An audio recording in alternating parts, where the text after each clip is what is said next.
होगी बारिश वचन की, फूल खिलेगा सच्चाई का।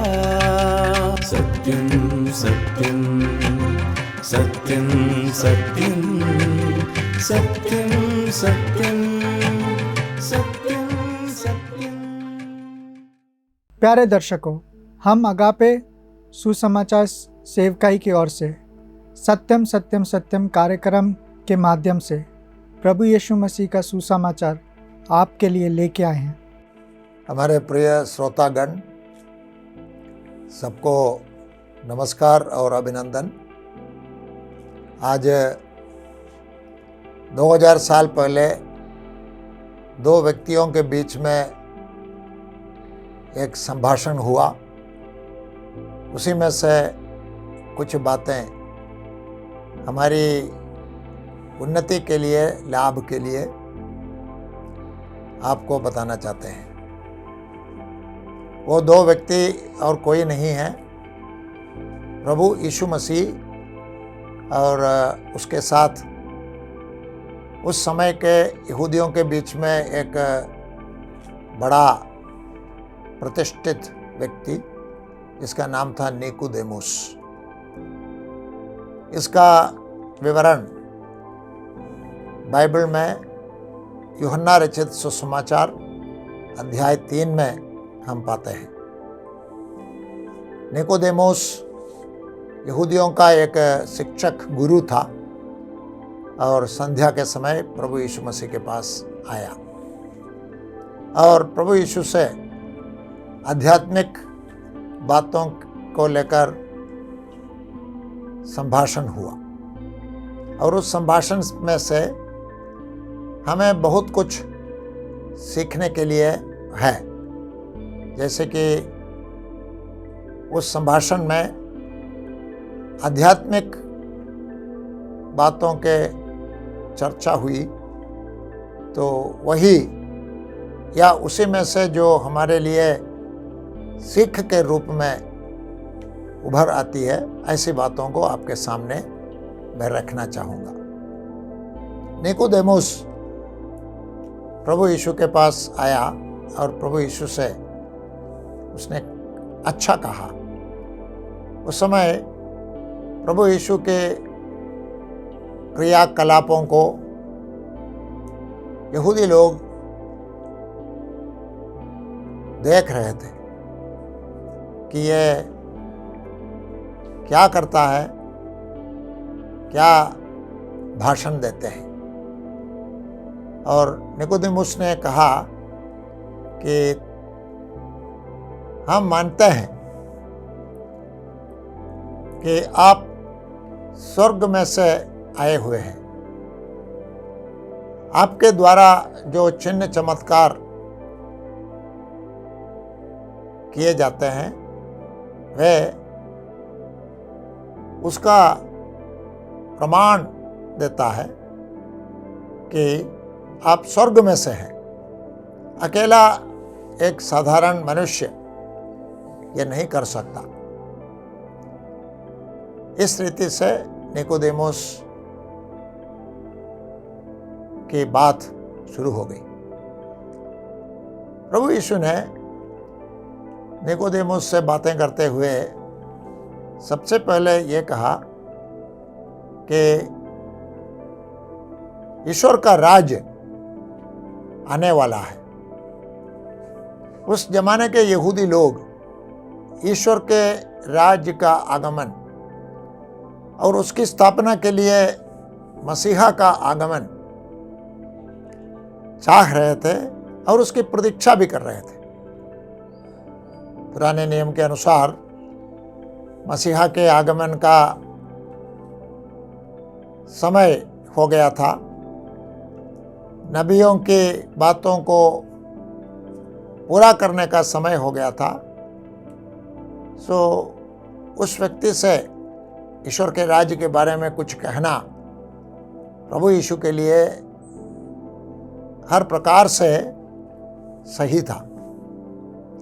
प्रभु यीशु ने कहा, ईश्वर के राज्य में प्रवेश करने के लिए नया जन्म पाने की जरूरत है। कोई भी व्यक्ति ईश्वर के राज्य में प्रवेश करे, उसके लिए एक नया जन्म पाना जरूरी है। नए जन्म की बात सुनकर निकोदेमोस, जो कि यहूदियों का एक गुरु था, वो अचंभित हो गया। उनके समझ में नहीं आया कि ये क्या बात है, नया जन्म। तब प्रभु यीशु ने फिर निकोदेमोस को नए जन्म के बारे में और बातें सुनाई, जैसे कि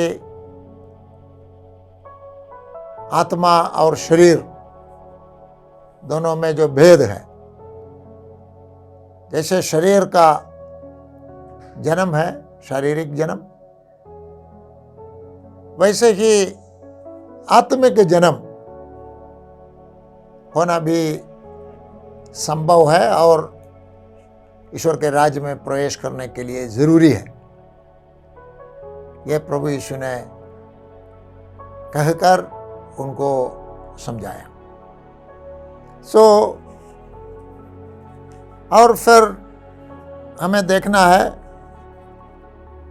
कि प्रभु के राज्य में, ईश्वर के राज्य में प्रवेश करने के लिए जो इच्छुक हैं उन्हें क्या करना चाहिए।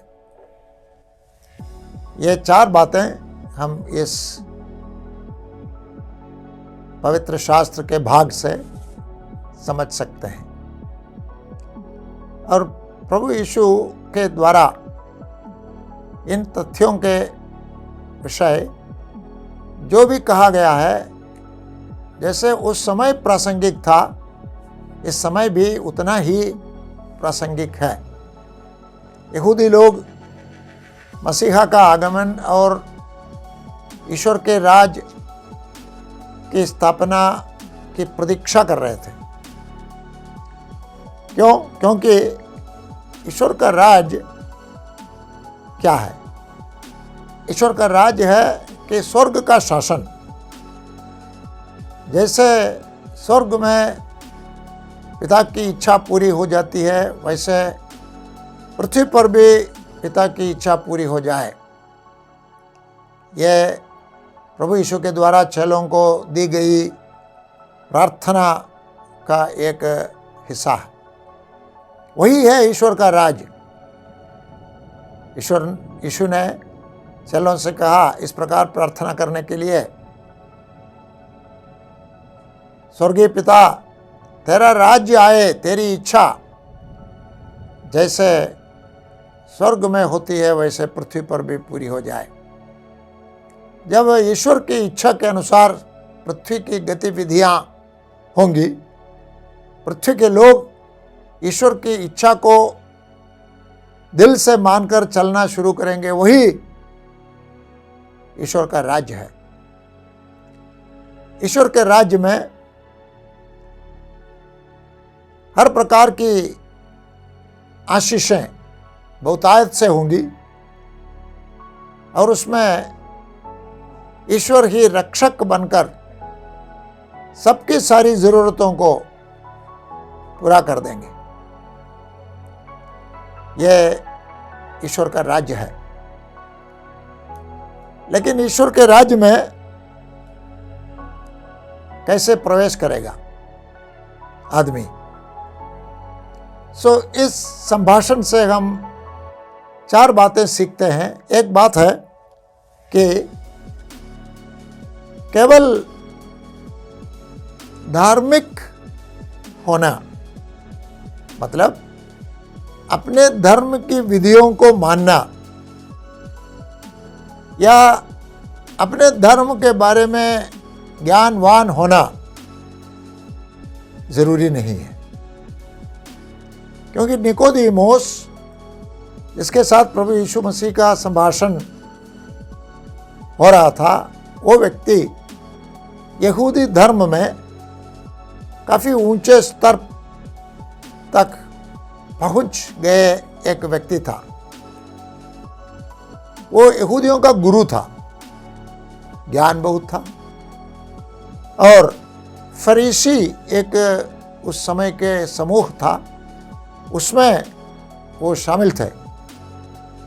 फरीसी लोग धार्मिक विधियों को मानने में और उनका पालन करने में बहुत आगे थे, ढीले नहीं थे। सो हमें यह पक्का है कि प्रभु यीशु ने निकोदेमुस जैसे आदमी को बोलना पड़ा कि तुम्हारा भी नया जन्म जरूरी है। तो निष्कर्ष यही हो सकता है कि धार्मिक ज्ञान और धार्मिक विधियों का पालन काफी नहीं है, पर्याप्त नहीं है। आप क्रिश्चियन हो, हिंदू हो, मुसलमान हो, कुछ भी हो, इसमें कोई फर्क नहीं पड़ता। आप जिसको भी अपना धर्म समझते हैं उसमें ज्ञानी हो जाए और उसका पालन करने में बड़े उत्सुक होते रहे, कोई फर्क नहीं पड़ता। निकोदेमुस को नए जन्म की जरूरत पड़ी तो आपको, हमको, सबको स्वर्ग के राज्य में प्रवेश करने के लिए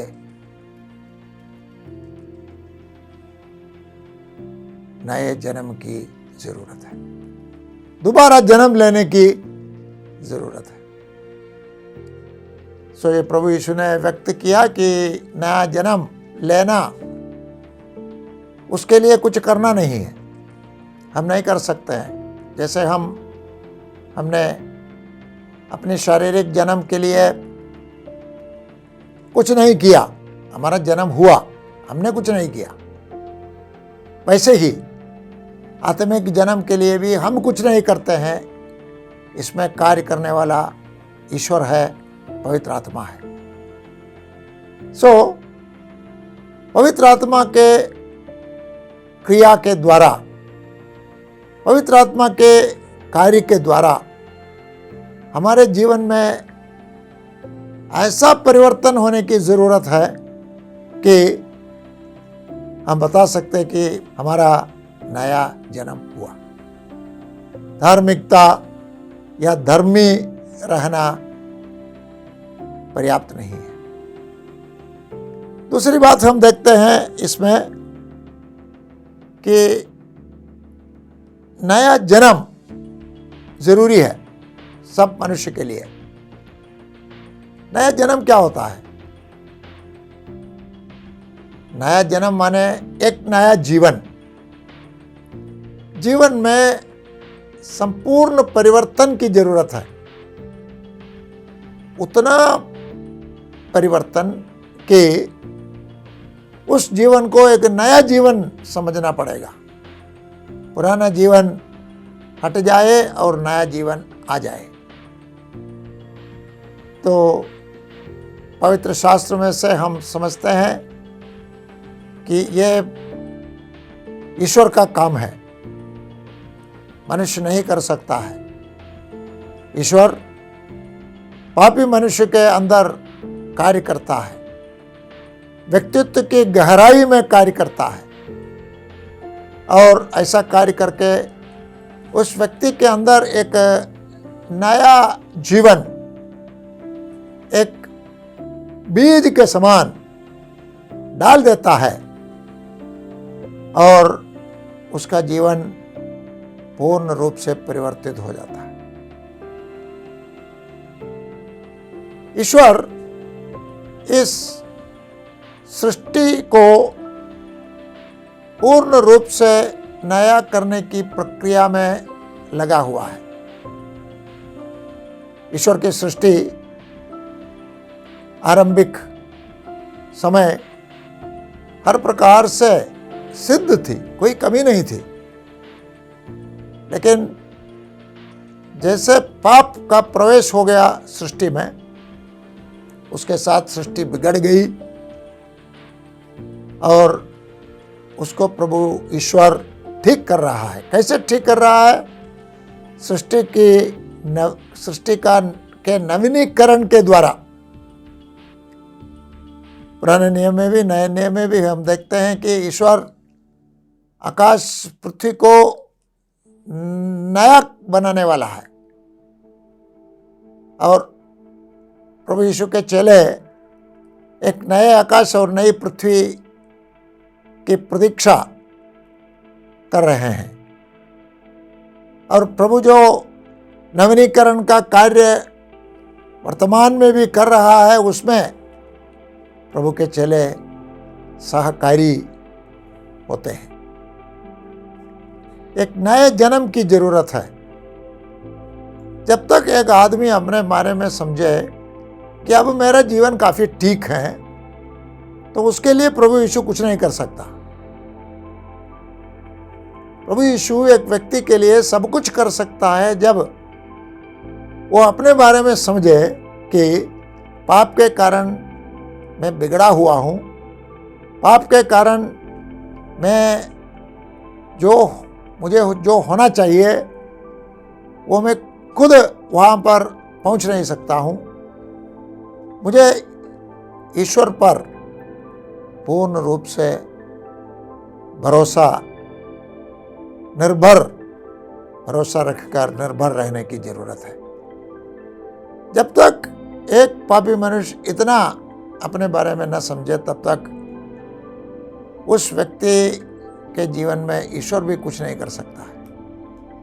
लेकिन ईश्वर तैयार है हर व्यक्ति को, हर समाज को, सारी सृष्टि को नया करने के लिए तैयार है और करेंगे भी, कर रहा है।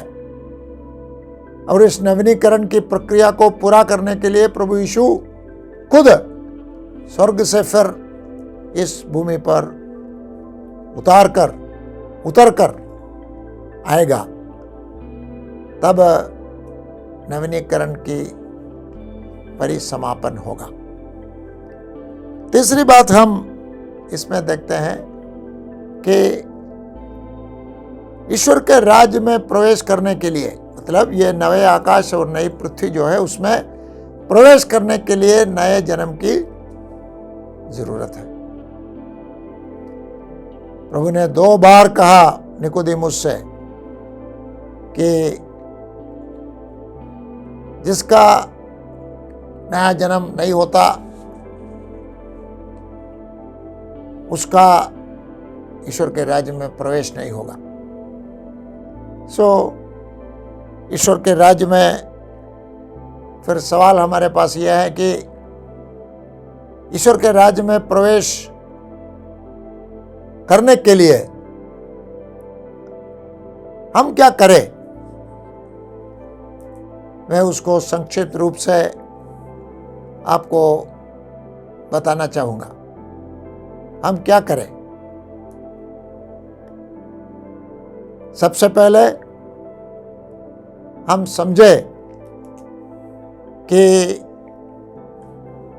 सृष्टि और सृष्टि में आप और हम भी आएंगे। सृष्टि अब पहले सृष्टि के समय सृष्टि जैसे थी वैसे अभी नहीं है।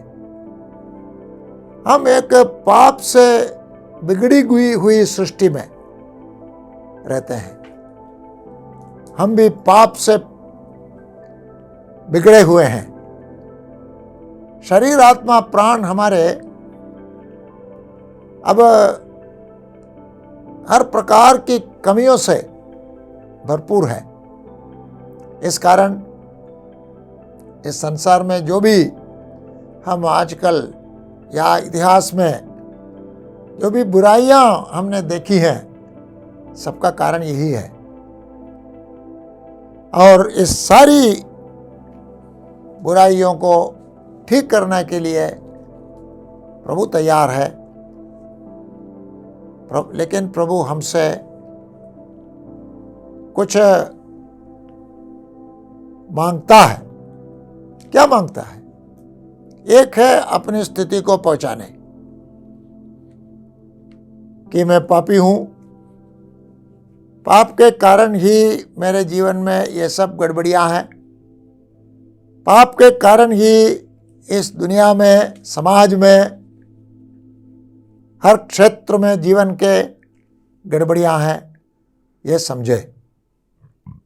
दूसरी बात हम ये समझे कि हम खुद या मानव खुद अपने विचार और अपने प्रयासों के चलते ईश्वर का राज्य इस दुनिया में ला नहीं सकते हैं। ईश्वर का राज ईश्वर ही लाएगा। हम अशक्त हैं, हम निर्बल हैं, हमारे पास उसकी क्षमता नहीं है। यह हमें मानना है। और तीसरी बात हमें जो करना है यह है कि हम जाने कि ईश्वर का राज्य इस सृष्टि में पूर्ण रूप से लाने के लिए ईश्वर क्या कर रहा है। सारे गड़बड़ी को दूर करके एक नवीनीकरण के द्वारा सारी बुराइयों को दूर करके जिस संसार का हम स्वप्न कर रहे हैं उससे बढ़कर, उससे बेहतर एक संसार प्रभु लाने वाला है, ला रहा है। उसी के लिए प्रभु यीशु इस दुनिया में 2000 साल पहले मनुष्य बनकर आया। हमें जानना चाहिए प्रभु यीशु को। प्रभु यीशु के बारे में यह पक्का जानिए कि प्रभु यीशु संपूर्ण ईश्वर होते हुए संपूर्ण मनुष्य बनकर अवतरित हुए। उसका जन्म एक कुंवारी से था, सो उसको जन्म देने वाला ईश्वर ही था, सो ये ईश्वर का पुत्र कहलाता है। फिर भी जो जन्म लिया मनुष्य था, संपूर्ण मनुष्य, जैसे मनुष्य होना चाहिए,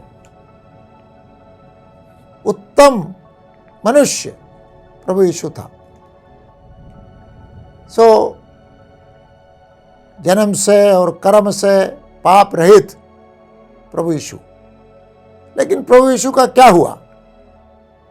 इस संसार के धार्मिक और राजनीतिक नीति में विरोधियों के सामना करते हुए आपको शायद मालूम है या जान लीजिए कि प्रभु यीशु का वध किया गया था, मारा गया था।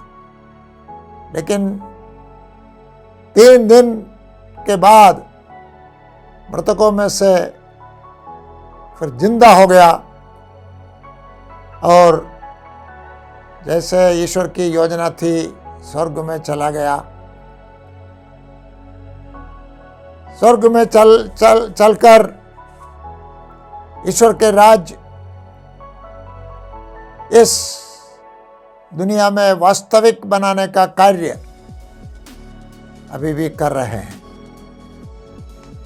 सो पाप के कारण मरा हुआ, तीसरा दिन जिंदा हो गया, अब स्वर्ग पर सिंहासन पर विराजमान, जल्दी आने वाला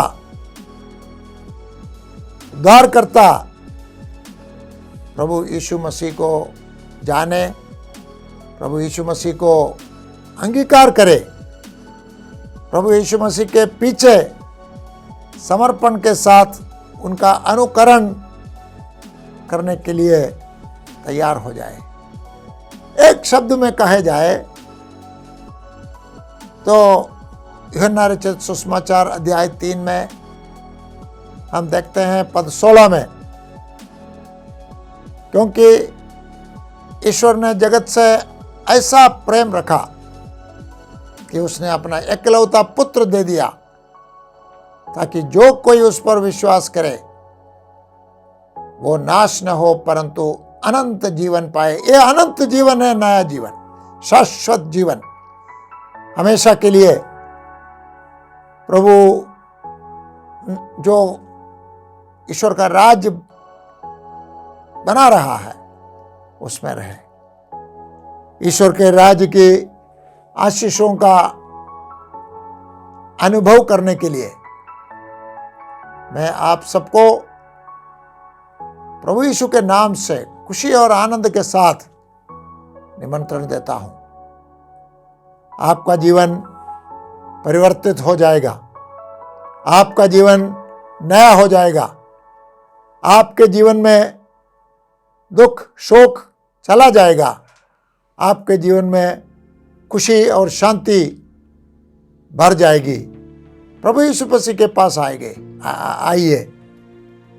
बहुतों ने इनका अनुभव किए हैं, आप भी कर सकेंगे। प्रभु यीशु आपको आशीषित करे। नए जन्म से ईश्वर के राज्य के सारी आशीषों से प्रभु की महिमा हो। आपने जैसे सुना, दो मनुष्य के बीच में वार्तालाप हुआ, एक निकोडेमस, दूसरा प्रभु यीशु मसीह। निकोडेमस प्रभु यीशु मसीह के पास आया था कुछ सवाल लेकर, और जो उसे उत्तर मिला प्रभु यीशु मसीह से वो थोड़ा अलग था। प्रभु यीशु मसीह ने जो उसे उत्तर दिया उससे उसके सवाल खड़े हो गए। यहाँ तक कि उनने ये सवाल पूछा कि क्या मनुष्य वापस गर्भ में जाकर दोबारा जन्म ले सकता है? दोबारा जन्म लेना, प्रभु यीशु मसीह जब ये कह रहे थे, कई बार हमें ये बात समझ में नहीं आता। हम सोचते हैं वो शारीरिक जन्म के विषय में है, पर प्रभु यीशु मसीह शारीरिक जन्म के बारे में नहीं कह रहे थे। प्रभु यीशु मसीह कह रहे थे आत्मिक जन्म के बारे में। आत्मिक जन्म या दूसरा जन्म लेना बहुत ज़रूरी है, क्योंकि परमेश्वर का वचन में लिखा है, जब तक मनुष्य आत्मिक रीति से ना जन्मे वो परमेश्वर का राज्य नहीं देख सकता। आत्मिक रीत से जन्म लेने के लिए प्रभु यीशु मसीह का किया हुआ काम पर विश्वास करना बहुत ज़रूरी है। जब कोई मनुष्य प्रभु यीशु मसीह को उद्धारकर्ता स्वीकार करता है, अपने हृदय में प्रभु करके उनको अंगीकार करता है, उसी समय वो दूसरा जन्म लेता है। तो ये बात जानना बहुत ज़रूरी है कि हर मनुष्य को दूसरा जन्म लेना ज़रूरी है। मैं चाहता हूँ कि आप जो सुन रहे हैं, आप भी दूसरा जन्म ले, क्योंकि दूसरा जन्म आप मसीह के घर में लेते हैं या परमेश्वर के घर में, जहाँ आप परमेश्वर का संतान ठहरते हैं। आपका पिता परमेश्वर होता है और आप उनका संतान। अगर आप दूसरा जन्म लेना चाहते हैं तो आप से निवेदन है कि आज ही प्रभु यीशु मसीह पर विश्वास करें, अपने पापों से मन फिराएं और परमेश्वर को, प्रभु यीशु मसीह को उद्धारकर्ता स्वीकार करें। अगर आपने ये किया है तो मैं आपको ये विश्वास दिलाना चाहता हूँ कि आप परमेश्वर का संतान हैं। धन्यवाद। आइए हम लोग प्रार्थना करें। हमारे जीवित परमेश्वर, हम आपका धन्यवाद देते हैं इस सुंदर समय के लिए जो आपने दिया परमेश्वर। हाँ परमेश्वर, ये बात सच है कि जब तक इंसान नई रीति से जन्म ना ले वो स्वर्ग राज्य को नहीं देख पाएगा। परमेश्वर, हम प्रार्थना करते हैं परमेश्वर, जिन्होंने ये सुसमाचार सुना है, आप उनके हृदय में काम कीजिए परमेश्वर, और जिन्होंने आपको उद्धारकर्ता स्वीकार किया है, आपका संतान आप उनको ठहराया है, इस बात को वो लोग विश्वास करें परमेश्वर। आज से लेके आगे तक वो इस बात को माने और अपना जीवन प्रभु यीशु मसीह में बिताए। दिया हुआ समय के लिए हम आपको धन्यवाद देते हुए ये छोटी सी विनती, प्रार्थना और धन्यवाद यीशु मसीह के नाम से मांगते और चढ़ाते हैं। सुने और कबूल कीजिए। हम आशा करते हैं कि ये संदेश आपके लिए आशीष का कारण बना है। यदि आप प्रभु यीशु मसीह के बारे में या बाइबल के बातें के विषयों के बारे में अधिक जानकारी लेना चाहते हैं या आपके समस्या के बारे में आप प्रार्थना रखना चाहते हैं या कोई सुझाव हमारे पास बताना चाहते हैं तो हमारे पते पे आप ज़रूर लिखिए।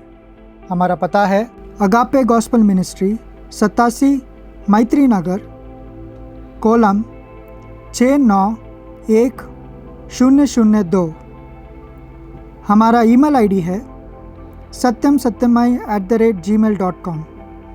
आप हमें फ़ोन या व्हाट्सएप के माध्यम से भी संपर्क कर सकते हैं। हमारा फ़ोन नंबर है 9645236648।